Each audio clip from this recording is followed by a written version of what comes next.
Chapter 21. Going to the bathroom at school just plain sucks.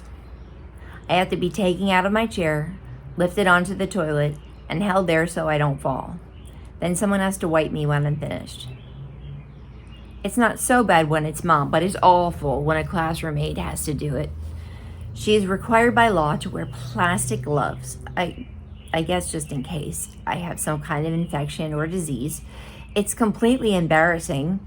I don't usually have to go first thing in the morning, but I'm so nervous on Tuesday, I asked to be taken twice. Then I go to all my inclusion classes. The students who tried out for the quiz team can't stop chatting about the test. I listen to every word. I couldn't believe how easy it was, Connor boasts. I bet I got a higher score than you did, Claire says, her voice cocky. I thought that geography questions were off the map, Rose adds. I never even heard of some of those countries.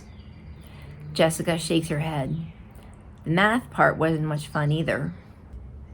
I can't believe we even care about a dumb test for a quiz team, Rodney comments. Because the competition is on television, man, Connor replies. Big time TV coverage here in town, and if we make the finals, we go to DC, where it will be televised all over the country. If we win, we get to be on Good Morning America. My grandma in Philly can watch me, and my auntie in Frisco. I'll be famous. What do you mean, if we win, Connor? Claire asks him. Don't you mean when we stomp the competition? Yeah, for sure. I already bought a new suit for when I'm on TV. Rose rolls her eyes. I thought this was a team contest, Connor. She reminds him. Hey, the team would be nothing without me. He holds his hand up in the air for high fives. I listen quietly from the back of the room. When the bell rings to indicate that it's time for Mr. Deming's class, my palms feel sweaty. Catherine pushes me into the room and whispers into my ear. Relax, you rock. Mr. Deming gets the class quiet and takes attendance. Why do teachers go so slowly when you want something from them? Finally, he removes a sheet of paper from his briefcase. I graded your quiz team tests last night, and since many of those who tried out for the competition team are in this class, I'm going to share the results with you now. The teachers of the other classes who have the students who tried out have been given this same list and are at this moment reading the results to them. So read the list, Connor shouts, getting up from his desk. If classroom behavior were a determining factor for making the team, Connor, you might be in trouble. Please quiet down for a moment, Mr. Deming says. That shuts him up, and he sits down heavily. First of all, I'm very proud of all of you who took the test. It was quite challenging, and you all did extremely well. Rose raises her hand. Yes, Rose? Can we see the questions and answers later so we know where we messed up? Absolutely. As a matter of fact, we'll use this test as a learning tool to study for the real competition, but anyone is free to see the test and check their responses. Please read the names, Connor says, as politely as I've ever heard him. Mr. Deming smiles. Okay, will do. I shall read the alternates first. 2 fifth graders, 2 from 6th grade. Amanda Firestone, Molly North, Elena Rodriguez, Rodney Mosul. My heart falls into my shoes, which is not quite on the floor, but close. How could I have missed so many questions? Maybe my thumb slipped and I pushed the wrong letters? Catherine squeezes my hand. Molly and Rodney screech with joy. Amanda and Elena are sixth graders. Connor is noticeably quiet.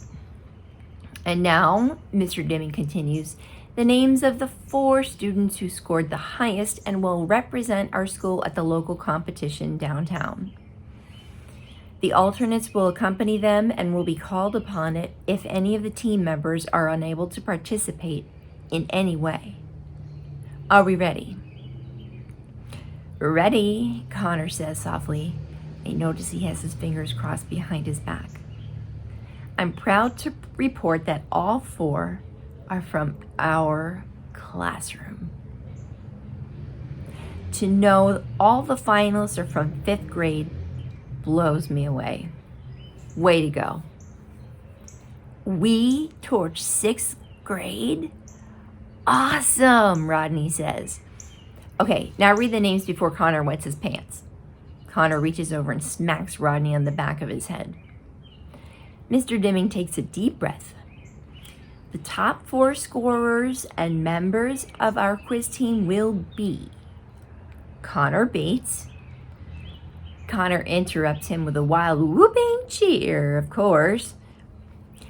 And if I may continue, Mr. D says over his glasses, we are also pleased to welcome Claire Wilson and Rose Spencer.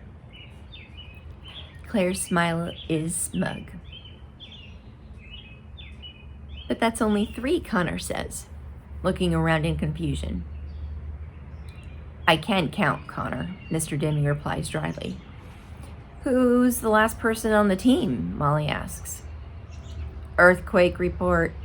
TV weather guy says, feel some strange activity coming from a local school. Could it be a girl's heartbeat pounding too hard? Mr. Deming clears his throat. I must apologize. I think we have all underestimated a member of our class. Earthquake report. This is the big one. He continues. In my 15 years of running this competition, I have never had a student make a perfect score on the practice test. It is designed to be challenging to weed out the weaker candidates. In a word, it's hard. Tell me about it, Connor mumbles. When Melody Brooks took that little practice quiz with us last week, I thought it was a lucky accident that she did so well.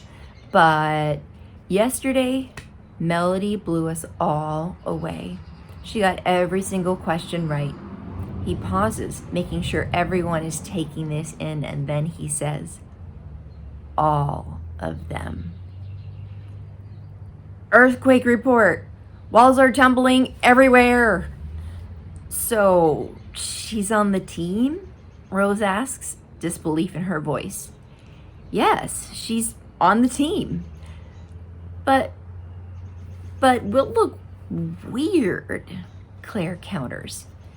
Everybody will stare at us. I'm not going to have any of that kind of talk. Do you understand? Mr. D says sternly. I'm very proud of Melody. I regret I underestimated her, and I'm glad to have her on our team. Earthquake report. Call the paramedics. A girl in 5th grade is about to explode. Everybody in the class turns to look at me. Catherine gives me a hug. Rose flashes me a smile. And I try not to kick and drip and make my teammates sorry that I'll be on the team with them. Will the Whiz Kids folks be cool with Melody? Molly asks. Mr. Deming looks thoughtful. I'll contact the quiz team officials and let them know about our special circumstances, he says, but that's no concern of yours. Now, listen up. Team members will meet every day after school for 2 hours for the next 2 weeks, right up until the first competition. Practice sessions are mandatory. Here is paperwork for your parents to read and sign. I need it back tomorrow. Earthquake report. Expect big aftershocks. Nothing like this has ever been seen before. The more I think about it, the more excited I get. Television. Pressure. People looking at me. I can feel myself getting tense and tight. My arms and legs start doing the tornado spastic dance. My head jerks. I try not to screech, but I do, just a little. Everybody turns at the sound. I can see Molly and Claire jerking their hands, kicking their legs, and making crazy noises. A few people giggle. Mr. Deming's face grows tight. I aim all my energy at my thumb and point to go. Catherine gets the message and hurries me out of there. I want to find a hole and hide in it.